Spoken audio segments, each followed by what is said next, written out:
할렐루야. 우리 대림제일교회 성도 여러분, 한 주간 동안 안녕하셨죠? 거의 한 달 가까이 우리 대림제일교회가 온라인으로 이렇게 예배를 드리고 있습니다. 교회도 힘들고 세상도 힘든 가운데 있습니다. 특히 우리 고생하시는 우리 대구 시민 여러분, 정말 고생이 많으십니다. 하지만 우리는 잘 대처하고 있고요. 또 외신들도 계속해서 우리들의 높은 시민의식 그리고 철저한 대처, 이러한 것들에 대해서 칭찬이 쏟아지고 있는 상황입니다. 또 우리가 누굽니까? 우리 대한민국은 저력 있는 민족이 아니겠습니까? 반드시 이 국난을 극복할 줄로 믿습니다. 우리 모든 성도들은 기도하면서 함께 이 어려움을 극복해 나갈 수 있도록 여러분들 위해서 노력해 주시고 기도해 주시기를 부탁드립니다. 오늘 우리에게 주시는 하나님의 말씀은 민수기 12장 말씀입니다. 구약성경 215페이지 민수기 12장 1절에서 마지막 16절까지입니다. 함께 봉독합니다. 모세가 굿수 여자를 취하였더니 그 굿수 여자를 취하였으므로 미리암과 아론이 모세를 비방하니라. 그들이 이르되 여호와께서 모세와만 말씀하셨느냐? 우리와도 말씀하지 아니하셨느냐 하매 여호와께서 이 말을 들으셨더라. 이 사람 모세는 온유함이 지면의 모든 사람보다 더하더라. 여호와께서 갑자기 모세와 아론과 미리암에게 이르시되 너희 세 사람은 회막으로 나아오라 하시니 그 세 사람이 나아가매 여호와께서 구름 기둥 가운데로부터 강림하사 장막문에 서시고 아론과 미리암을 부르시는지라. 그 두 사람이 나아가매 이르시되 내 말을 들으라. 너희 중에 선지자가 있으면 나 여호와가 환상으로 나를 그에게 알리기도 하고 꿈으로 그와 말하기도 하거니와 내 종 모세와는 그렇지 아니하니 그는 내 온 집에 충성함이라. 그와는 내가 대면하여 명백히 말하고 은밀한 말로 하지 아니하며 그는 또 여호와의 형상을 보거늘 너희가 어찌하여 내 종 모세 비방하기를 두려워하지 아니하느냐. 여호와께서 그들을 향하여 진노하시고 떠나심에 구름이 장막 위에서 떠나갔고 미리암은 나병에 걸려 눈과 같더라. 아론이 미리암을 본즉 나병에 걸렸는지라. 아론이 이에 모세에게 이르되 슬프도다 내 주여, 우리가 어리석은 일을 하여 죄를 지었으나 청하건대 그 벌을 우리에게 돌리지 마소서. 그가 살이 반이나 썩어 모태로부터 죽어서 나온 자같이 되지 않게 하소서. 모세가 여호와께 부르짖어 이르되 하나님이여 원하건대 그를 고쳐 주옵소서. 여호와께서 모세에게 이르시되 그의 아버지가 그의 얼굴에 침을 뱉었을지라도 그가 이레 동안 부끄러워하지 않겠느냐? 그런즉 그를 진영 밖에 이레 동안 가두고 그 후에 들어오게 할지니라 하시니 이에 미리암이 진영 밖에 이레 동안 갇혀 있었고 백성은 그를 다시 들어오게 하기까지 행진하지 아니하다가 그 후에 백성이 하세롯을 떠나 바란 광야에 진을 치니라. 아멘. 지난 시간에 이스라엘 백성들은 시내 광야를 떠나서 가나안 땅으로 들어가는 관문인 가데스에 도착했습니다. 가데스에서 있었던 이스라엘의 실패담을 민수기 10장 11절부터 12장 오늘 16절까지의 말씀이 전하면서 왜 그들은 가나안 땅 바로 앞에서 그 땅에 들어가 보지도 못하고 광야에서 40년 세월을 방황했어야만 하는가라고 하는 것을 설명해 준다, 그렇게 말씀드렸습니다. 물론 40년 광야에서의 방황하게 되어지는 결정적인 요인은 40일을 그들이 정탐을 했는데 부정적인 정탐의 보고를 내어놓죠. 그러면서 백성들이 통곡하며 하나님을 원망했었던 것을 여러분 아실 겁니다. 하나님께서는 그 40일을 하루를 1년으로 치셔서 40년 동안 너희들이 광야에서 방황하게 될 것이다, 그렇게 말씀하셨어요. 40년 방황 세월의 결정적인 요인은 부정적인 보고에 있었지만 그 보고를 하기 이전에 이미 민수기 10장 11절에서부터 12장까지의 이 단락은 그들의 이미 영적 상태가 이랬었다라고 하는 것을 미리 말해주고 있는 것이죠. 그렇다 보니까 그들의 정탐에 대한 보고도 온전한 보고였을 리가 없다라고 하는 것을 어떻게 보면 이 본문이 설명해 주는 부분일 겁니다. 오늘도 그러한 맥락에서 바라봤을 때 이스라엘의 실패담 한 가지를 전하고 있습니다. 오늘 말씀은 이스라엘의 지도자인 모세가 구스 여인을 취하였다라고 하는 것을 가지고 미리암이 비방을 한 사건입니다. 우리 1절에서 3절 말씀, 1절에서 3절 말씀에 보면 모세가 구스 여자를 취하였고 그 구스 여자를 취한 것을 가지고 미리암과 아론이 모세를 비방했다라고 했습니다. 보통 여자 이름을 성경에 잘 기록하지 않고 남자와 여자를 병행해서 기록을 할 때는 남자 이름이 보통 먼저 나오게 되어 있습니다. 그런데 오늘 1절 말씀에는 미리암이라고 하는 이름이 아론보다 먼저 나와 있죠. 이 얘기는 뭐냐면 사실은 미리암이 주동자라고 하는 얘기죠. 자, 그렇게 해서 비방하기를 여호와께서 모세하고만 말씀하셨느냐? 우리하고도 말씀하셨다. 다시 말하면 우리도 제사장이고 우리도 선지자다라고 하는 것이죠. 그러면서 3절에 이 사람 모세는 온유함이 지면의 모든 사람보다 더하더라 라고 말했습니다. 우리가 구스 하면 보통 아프리카의 지금의 이디오피아의 옛 지명 정도로 우리가 보통 알고 계실 겁니다. 이 구스가 어디냐라고 하는 것에 대해서는 여전히 아직까지 논란이 많습니다. 그런데 우리가 알고 있는 모세의 부인은 누구입니까? 네, 십보라죠. 출애굽기 2장 21절에 보면 분명히 모세의 아내는 십보라입니다. 우리가 그렇게 알고 있기는 한데 그러면 오늘 등장하고 있는 이 구스 여인은 누구냐라고 하는 것이죠.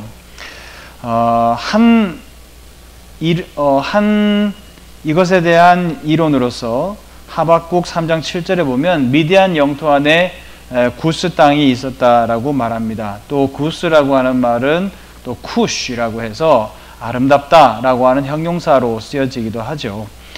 그렇게 본다고 하면 본문의 이 구스 여인은 아마도 모세의 본래 부인이었었던 십보라가 아닐까 그런 생각이 듭니다. 당시 고대 근동의 결혼은 어린 나이에 결혼을 하는 조혼일 경우가 많았습니다. 아마 모세도 이 십보라의 나이가 어렸을 때 조혼을 했었던 것 같고요. 또 출애굽을 모세가 성공적으로 이뤄내고 난 다음에 지금 여기까지 올 때까지 아마 이 미리암은 모세의 본래의 부인은 십보라를 못 본 것 같습니다. 그리고 오늘 처음 봤었던 것 같아요. 그래서 이 모세가 구스 여인을 취하였다라고 하는 것을 빌미로 해서 지금 모세에게 비방을 늘어놓고 있어요. 그들이 어떻게 비방했느냐? 2절에 그들이 뭐라 그랬습니까? 하나님은 우리하고도 말씀하셨다라고 말해요. 모세하고만 말했느냐? 우리하고도 하나님께서는 말씀하셨다라고 말하고 있죠.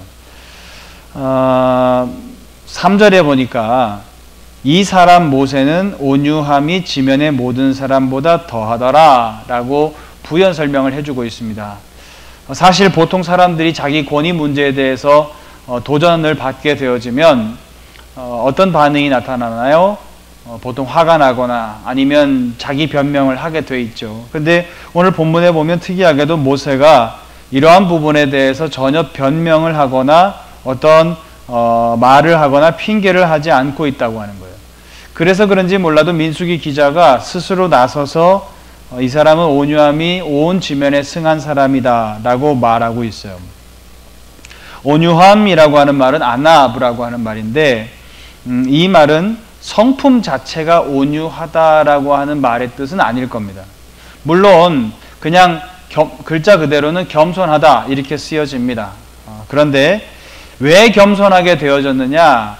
하나님께서 자기를 낮추셨다고 하는 것이죠. 하나님께서 자기를 병들게 하시든 아니면 자기를 가난하게 하시든 아니면 어떤 요인에 의해서든 하나님께서 나를 겸손하게 하셨다라고 하는 거죠. 이 사람이 그것을 제일 잘 알고 있다는 얘기입니다. 그러니까 이 사람이 다시 한번 하나님 앞에 인정함을 받고 당당하게 나아가려면 어떻게 해야 돼요? 하나님 눈치를 언제나 보고 있어야 되는 거예요. 그러니까 겸손한 사람이다라는 거예요. 이 사람은 이 아나브라고 하는 말은 그런 의미가 있다고 하는 거예요. 하나님께서 나를 겸손하게 하셨고 내가 하나님께서 그렇게 하셨기 때문에 나는 하나님의 눈치를 볼 수밖에 없는 사람이다 라고 하는 것을 자각하고 있는 사람, 그 사람을 지금 온유한 사람이다 라고 오늘 본문이 우리에게 말씀하고 있어요. 자, 그런데 이 사건을 바라보면서 3절까지의 지금의 상황을 바라보면서 하나님께서 이 말을 다 들으셨더라 라고 했습니다. 그래서 하나님께서는 4절 5절에 갑자기 모세, 아론, 미리암 이 세 사람을 회막으로 나오라 라고 하나님께서 부르셨어요. 그리고 하나님께서 말씀하십니다. 뭐라고 말씀하시냐? 우리 6절에서 8절 말씀 다시 한번 읽어보죠. 6절에서 8절 시작. 이르시되 내 말을 들으라. 너희 중에 선지자가 있으면 나 여호와가 환상으로 나를 그에게 알리기도 하고 꿈으로 그와 말하기도 하거니와 내 종 모세와는 그렇지 아니하니 그는 내 온 집에 충성함이라. 그와는 내가 대면하여 명백히 말하고 은밀한 말로 하지 아니하며 그는 또 여호와의 형상을 보거늘 너희가 어찌하여 내 종 모세 비방하기를 두려워하지 아니하느냐. 아멘. 하나님께서 말씀하십니다. 내 말을 들으라 라고 말씀하시면서 너희 중에 선지자라고 불리는 이들이 있다. 물론 모세도 선지자고 미리암 너도 선지자다. 그런데 내가 그 선지자들에게 꿈으로 환상으로 역사할 때가 있었다라고 하는 것이죠. 그렇지만 7절에서 말하기를 하나님은 내 종 모세와는 이라고 말해요. 그냥 종이 아니라 내 종 모세와는 이라고 말씀하시죠. 그와 얘기할 때는 내가 직접 대면하여서 말했다. 은밀한 말로 하지 아니하였다. 보통의 선지자들에게 내가 역사하듯이 꿈으로 환상으로 그에게 역사하지 않았다라고 하는 거예요. 그는 하나님의 형상까지 보는 선지자다. 나의 참 종이다 라고 하나님께서 추켜 세워주고 계세요. 그런데 그런 내 종을 어찌하여 너희가 비방하느냐 라고 말씀하시는 것이죠. 하나님께서 그렇게 대노하시고 그곳을 떠나시자 하나님의 처벌이 떨어집니다.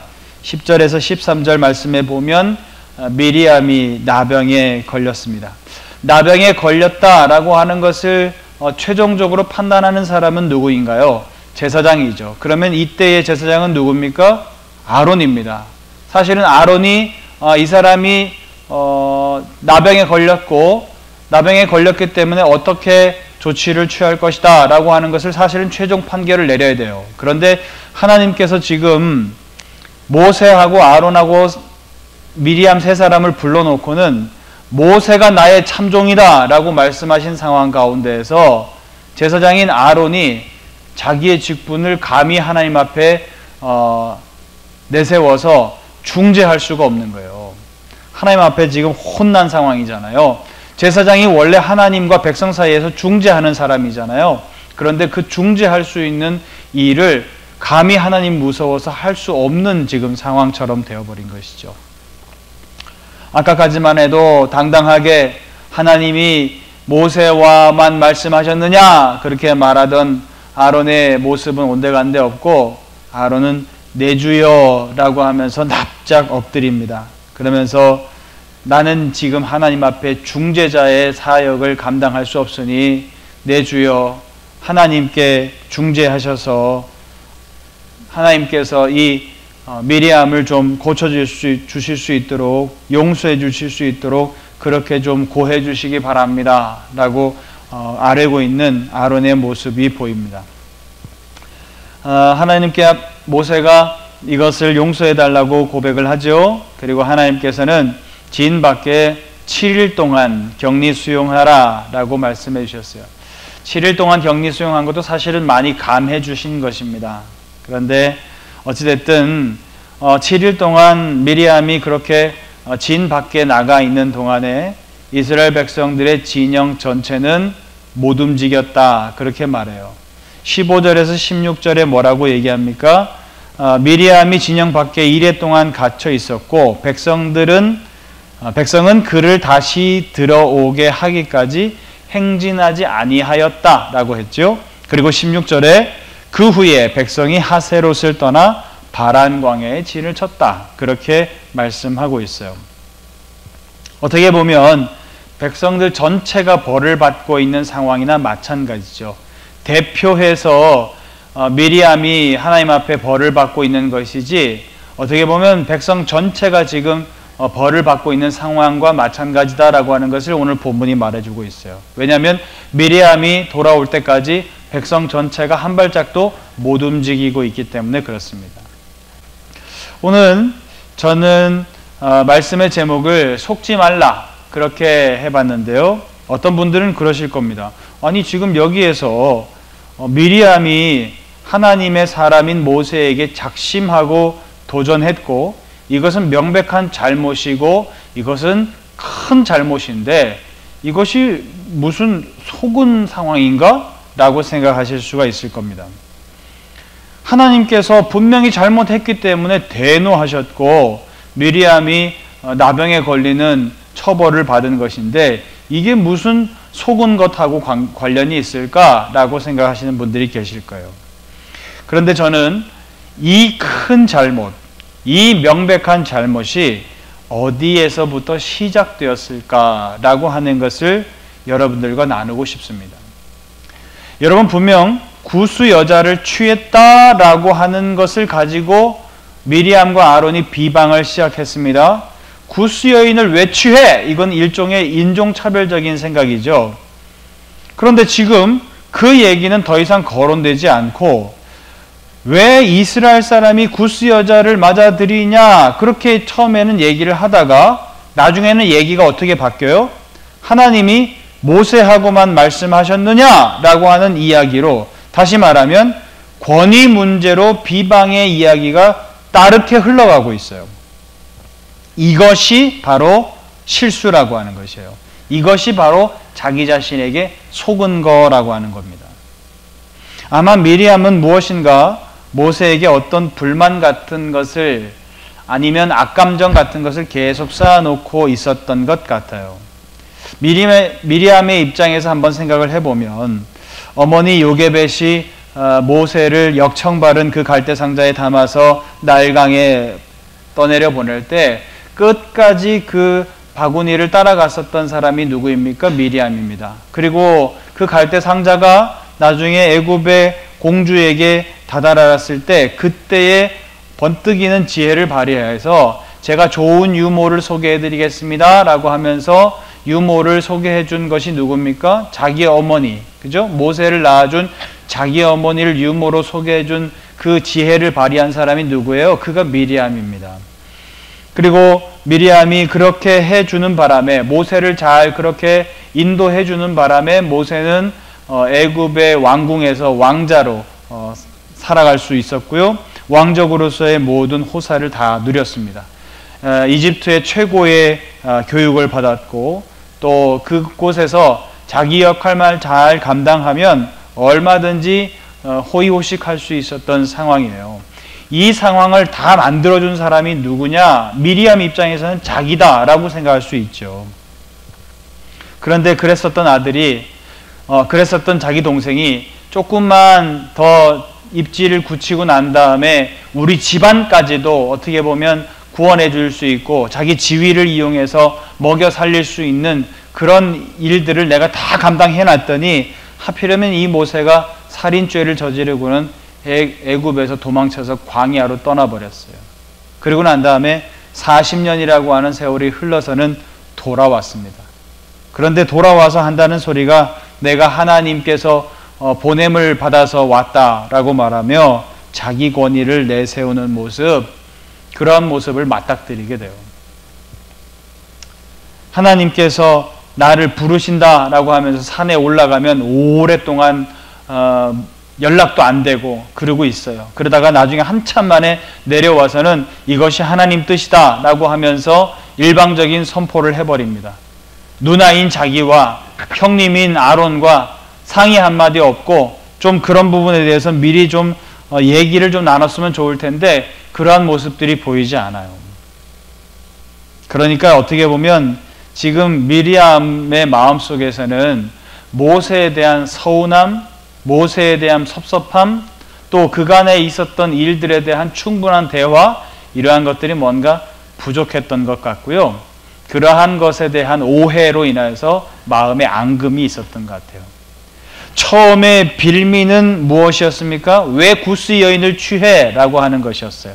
그런데 이야기의 나중에 흐름은 가다 보니까 모세의 권위 문제로까지 번지고 있어요. 여러분, 그런데 한번 생각해 보세요. 이게 무엇이냐면 자기 감정에 속은 거예요.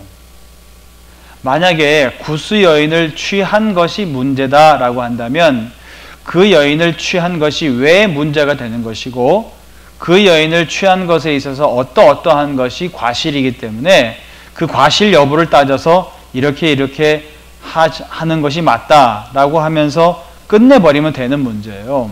그런데 자기의 뭔가 속에 있는 해결되지 못한 감정, 설명되지 못하고 이해되지 못하는 것들에 대한 그러한 것들이 얽히고 설켜 있다가는 뭐가 하나 땅 터지니까는 그걸 빌미로 삼아서 이야기하지만 사실은 자기 속에 있는 그 모든 것, 오랫동안 쌓아놓았었던 이야기들을 풀어내는 미리암의 모습을 우리가 보게 된다라고 하는 것이에요.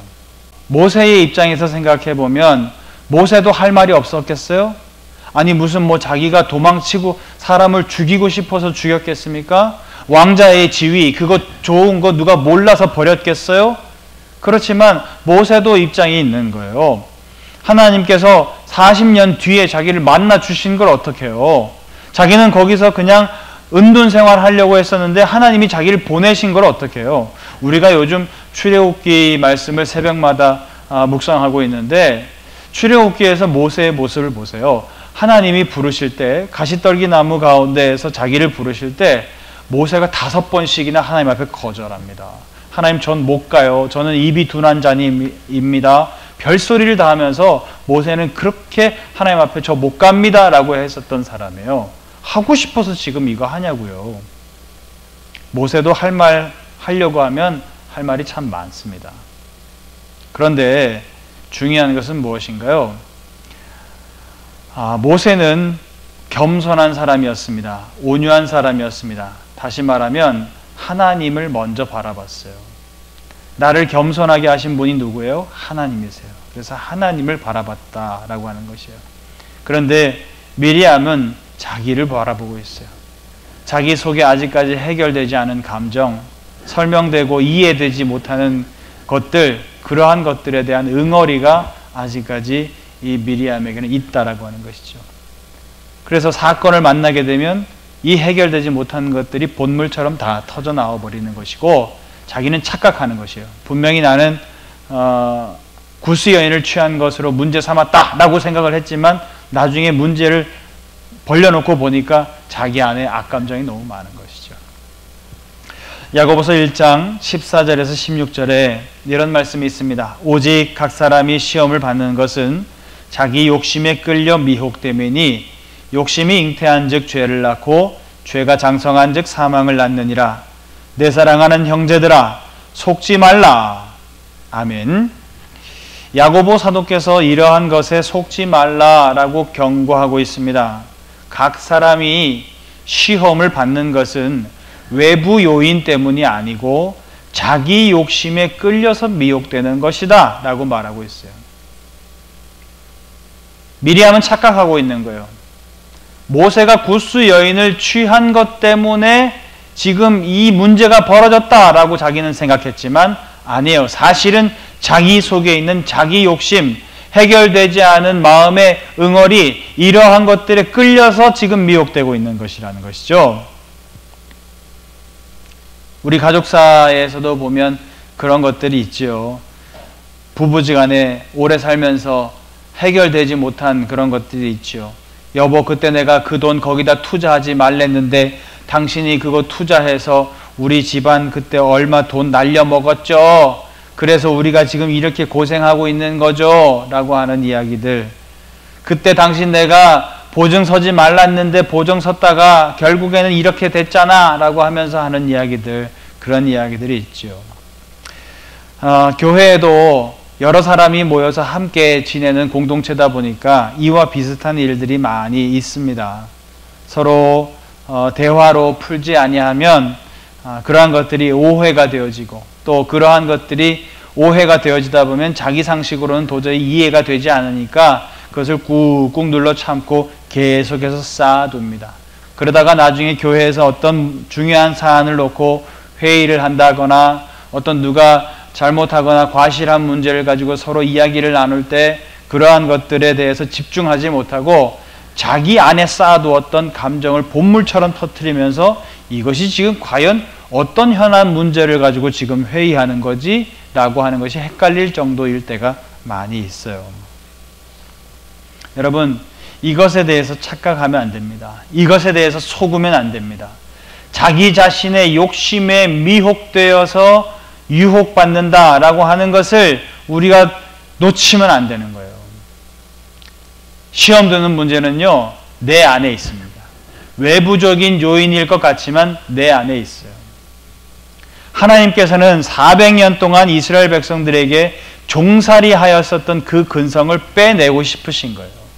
40년 동안 광야에서 뺑뺑이를 돌리시는 것은 뭐냐면 그 과정 가운데에서 그 묵은 노예 근성을 빼내고 싶은 거예요. 여러분, 노예 근성 중에 하나가 뭡니까? 나만 제일 힘들다라고 하는 거예요. 노예, 그렇죠. 힘든 삶이죠. 그런데 나만 제일 힘들어요. 그러니까 나만 제일 힘드니까 나를 봐줘야 되고, 나만 제일 힘드니까 내가 서운한 거고, 다른 사람들이 날 안 알아주는 것이고, 다른 사람들이 나에게 관심이 없는 것이고, 그렇게 생각하는 것이죠. 그런데 한번 생각해 보십시오. 나만 힘든가요? 주변에 힘든 사람들 너무 많습니다. 지금 우리가 코로나를 겪고 있는 상황 가운데에서도 여러분 생각해 보십시오. 우리는 지금 예배 몇 주 동안 못 나와서 이렇게 영상 예배를 드린다. 답답하다, 힘들다. 장사 안 돼서 힘들다, 어렵다. 그렇지요? 나만 힘든가요? 그렇지 않습니다. 지금 대구 시민들은 더 힘드세요. 그러니까 생각해 보면 나도 힘든 것이 맞아요. 그렇지만 나보다 더 힘든 사람도 있구나라고 하는 것을 객관적으로 볼 수 있어야 되죠. 그런데 종의 근성을 가지고 있는 특징 가운데 하나는 나만 제일 힘들다. 그러니까 나만 힘드니까 다른 사람들이 다 나를 위해 해줘야 되고, 나에게 관심 가져줘야 되고, 날 위해서 기도해줘야 된다. 그렇게 생각한다라고 하는 것이죠. 그는 생각하겠죠. 문제는 어디에 있느냐? 외부에 있다. 어디에 있느냐? 나에게 관심 가져주지 아니하는 교회에 있다. 나를 위해서 걱정해주지 않는 성도들에게 있다. 또 내가 이렇게 힘들고 어려운데 그 상황에 대해서 몰라주는 외부적인 요인에 있다. 이렇게 생각하겠죠? 그러나 그렇지 않습니다. 내가 시험을 드는 것은 바로 내 내부에 있는 것이죠. 자기 욕심에 이끌려서 미혹된다 라고 야고보서 기자는 우리에게 말하고 있고요. 이거에 속지 말아라 라고 말씀하고 있어요. 문제는 뭐냐면 자기 내부적인 요인에 의해서 속았는데 뭐가 문제죠? 300만 대군이 지금 꼼짝도 못하고 있어요. 미리암이 7일 동안 근신기간 거칠 때까지 이스라엘 백성 전체가 지금 한 발짝도 못 움직이고 있습니다. 여러분, 교회가 앞으로 나아갈 수 있는 방법은 무엇입니까? 교회가 어떤 하나님의 사명을 감당할 수 있는 방법은 무엇일까요? 내가 거기에 속지 않는 것이에요. 교회들마다 역사가 오래되면 오래될수록 저마다 다 스토리가 있습니다. 얽히고 설켜있는 스토리. 어떤 권사님하고 어떤 집사님하고요, 목사님 이런 관계셨는데요, 지금도 이렇게 하고 계세요. 어떤 장로님하고 어떤 장로님하고 옛날에 그 문제 갖고 부딪혔는데요, 그게 아직까지 해결이 안 돼서 여전히 그분들 관계가 껄끄러워요. 이러한 이야기들이 계속해서 교회 안에 있죠. 그것이 얽히고 설켜 있으면 문제는 무엇이냐? 그들이 함께 하나가 되어서 앞으로 한 발짝도 나아갈 수가 없다고 하는 것이에요. 사랑하는 여러분, 우린 대림제일교회는 속지 마십시다. 할렐루야. 자기 감정에, 자기 욕심에 미혹되고 있는 것에 대해서 속지 맙시다. 할렐루야.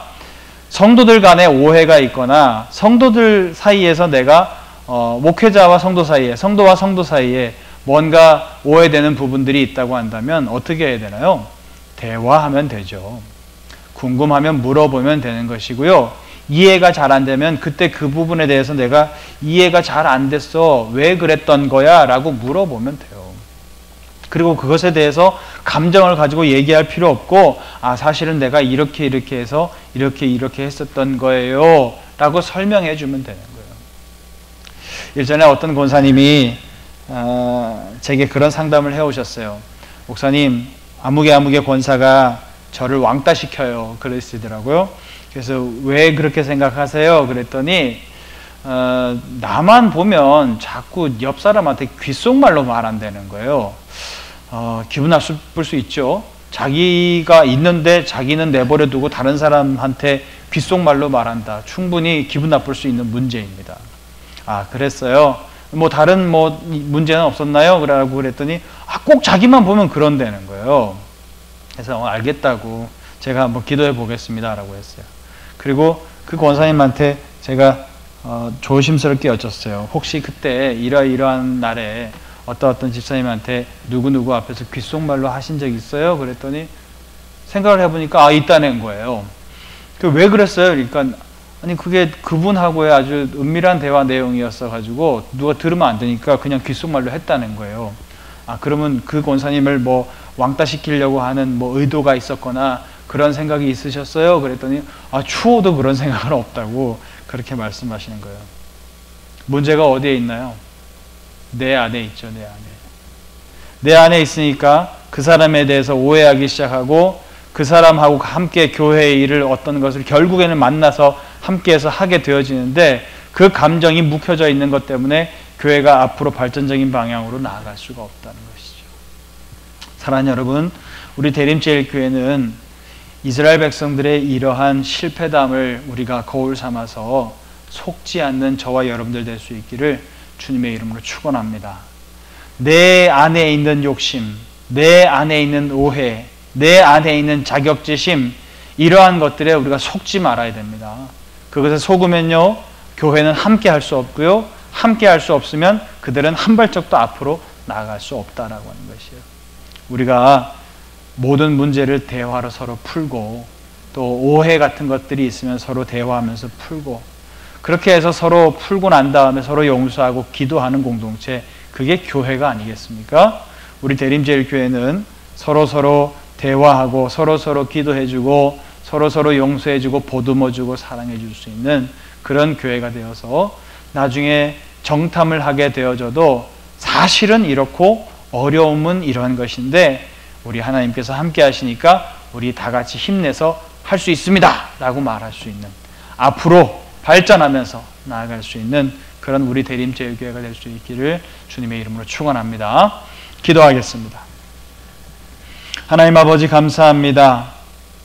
우리 대림제일교회가 코로나 바이러스로 인하여서, 우리 교회뿐만 아니라 온라인으로 예배를 드리고 서로 얼굴을 볼 수 없는 여러 가지 어려움에 봉착해 있습니다. 그러나 하나님, 우리 교회들보다 더 어려워하고 있는 사람들이 있음을 잊지 않는 저희들 되게 도와주옵소서. 우리들의 어려움을 겪으면서 그들의 그 더 심한 고통을 바라보고 기도해 줄 수 있는 교회 공동체가 될 수 있도록 하나님이 인도해 주옵소서. 또 이스라엘 백성들이 실패하였던 것처럼 자기 감정에 속는, 자기 속에 해결되지 않은 감정의 응어리들에게 속아 넘어가는 그러한 실수를 범하지 아니하도록 하나님 우리를 붙잡아 주시옵소서. 우리 대림제일교회는 감정적으로 묵혀지는 것 없게 도와주옵시고 서로 대화로 풀고 오해 없게 하시고 서로 중보하며 서로 아름답게 서로 위해 줄 수 있는 그러한 교회가 되어질 수 있게 하셔서 우리 교회가 하나님의 뜻을, 하나님의 비전을 바라보면서 어떠한 목표를 삼게 되어질 때에 함께 하나가 되어서 앞으로 나아갈 수 있는 우리 대림제일교회 되어질 수 있도록 하나님 축복해 주옵소서. 감사드리며 예수님의 이름으로 기도하옵나이다. 아멘.